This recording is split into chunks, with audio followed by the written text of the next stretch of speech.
Hi there, Sandra here from Creating Spain. Now, you know how I like to save you money, and today is no exception. I wanted to show you some things that I've bought myself over the last 24 hours, and then perhaps you might be able to buy them yourself if you stumble across them. Now, this is a block from Living Art.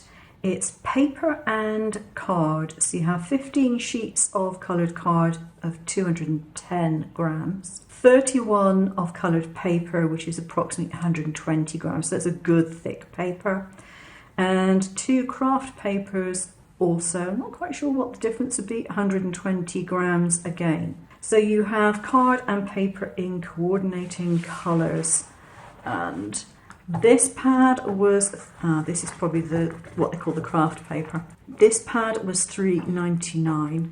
It is over A4 in size. It's 34 by 24 as opposed to 21.97 by 21.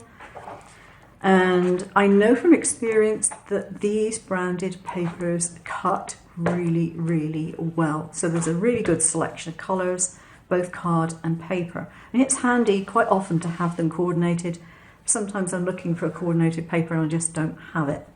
So 50 sheets at $3.99, I don't think you can go too far wrong with that. This one also $3.99, but this is all a cardstock and this is 250 grams. Now I know again that it cuts really well, it's a good quality card, and I've tried to pick one of their blocks, and this was one of about, I think, 4 different selections that has patterns that I'm going to be able to easily use. They've colour coded them again, going from greens to blues, purples, pinks, orangey colours, down to yellow. And I think that is a pretty good pad. There's about 2 or 3 in there that I would find more difficult to use. But yeah, only about 3 or 4 in there I would find harder to use, but even those could be used as card bases at too much hassle. And you also get some things that you can do for projects if you want to on there. So yeah, I think that is pretty nice. I'm happy with that. Now this I was really surprised to find, and it wasn't with their usual baskets of craft stuff, it was in a cardboard display box with a load of children's crafts. Why they put it somewhere like that, I don't know. And I noticed they also had mixed packs of things like craft foam and paper card. I didn't need that, so I didn't pick it up. But 12 inches by 12 inches pads. I never get this in Spain. I would have to go to a dedicated craft store to try and get something like this, and believe me, it will be expensive. And I don't have any dedicated craft stores near me. I generally go without 12 by 12, so I got some 12 by 12s. Now this marks on the side here, if you can see them, they had this closed by sticky tabs so people couldn't open them up. And so I will show you the colours. This is, does it have any detail on there at all? No, this one, this is different. This is actually made in China. How strange. Imported by a company in the Netherlands, it seems. Now these, unless it has changed, they're made in Germany. Okay, so this is made in China, but it feels good quality. It doesn't feel cheap and nasty. And it's a reasonable type of glossy paper. I suppose weight-wise, it feels like a photo paper. I think that's the nearest that I can, a photo paper. That's what it feels like. So it's really, really smooth and glossy.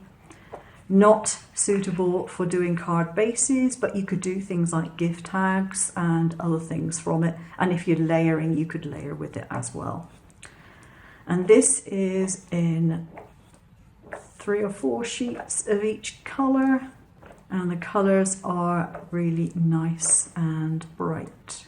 So ideal for doing your layering and all that sort of stuff. And get this, the good news, this cost €3 for 30 sheets. I'm impressed. I think it is a pretty high quality one. I don't think that Aldi or Lidl would sell it if it was bad quality, to be quite honest. I don't think they'd be interested. This is not a piece of blank white plastic. I got this in Aldi as well, and I haven't gone completely mad.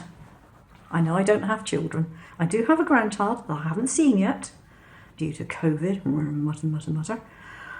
But this presumably is designed to stick on the wall in a child's room or in a schoolroom or something like that. However, as you could see before, it has a white back and it isn't overly thick. And I have a suspicion that this would make a great base for cutting mats. Now I know in other machines like the Silver Bullet, I would just put this straight into the wheels and I would use it and that's that. I know it works for that. It's quite tough stuff. What I don't know is whether it is able to go under the wheels of a Brother Scan and Cut, whether it is too thick or whether it will stop it travelling properly. I do not know.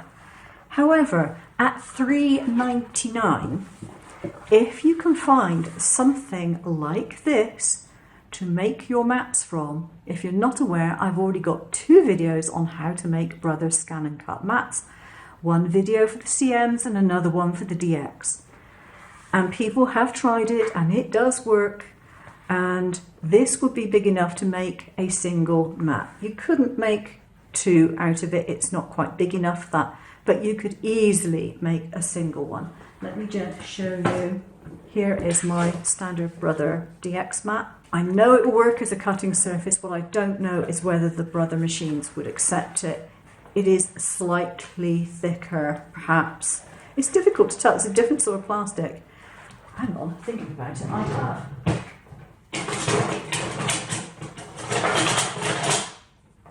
Ta-da!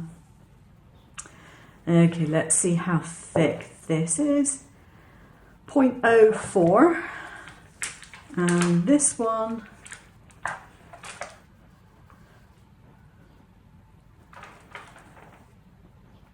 is about the same. 0.04. Well, fancy that. So, I see no reason why you wouldn't be able to use that to make a DX mat. And the reason I mention it is because when I've made them, I've used really cheapo for sale signs that you get over here that are made of pretty much the identical plastic to this. And I've been able to make them and they will work just fine.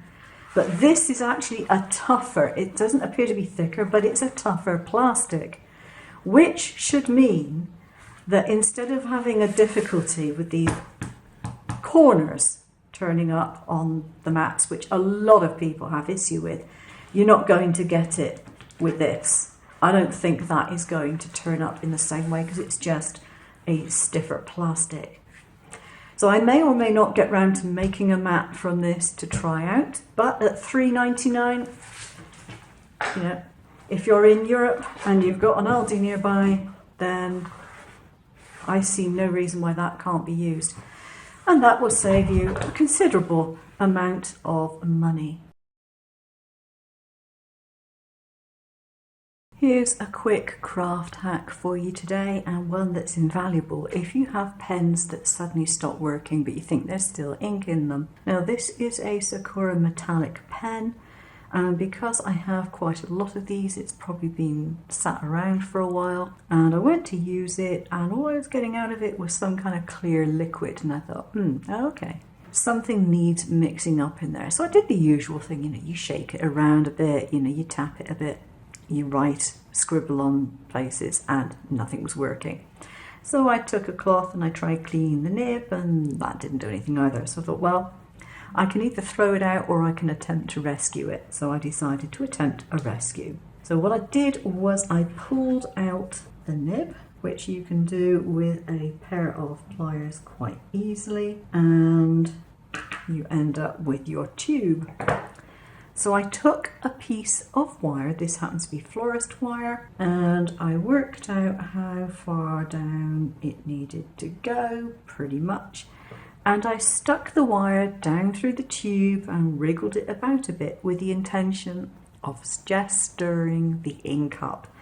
There's ink in there, there's carrier fluid in there, it's just not going down to the nib. So I tried it again and still no joy. So this time I very carefully removed the whole nib from the tube, set the tube down and just cleaned the nib under warm water with a nail brush. You want something which has got bristles that are just about long enough to get down to where the nib is, but you don't want anything too harsh. So you can use a nail brush if it's got long enough bristles. You could use a stiff paintbrush. This has got long bristles as well. So you literally just want to make sure you've cleaned out the nib. And then I started scribbling, and from a pen that did not work, I now have one that is flowing smoothly once again, so I don't have to buy another one. That's it for my tip for today, and I hope you find that rather useful. Thanks for watching. I'll see you again soon. Take care now. Bye bye.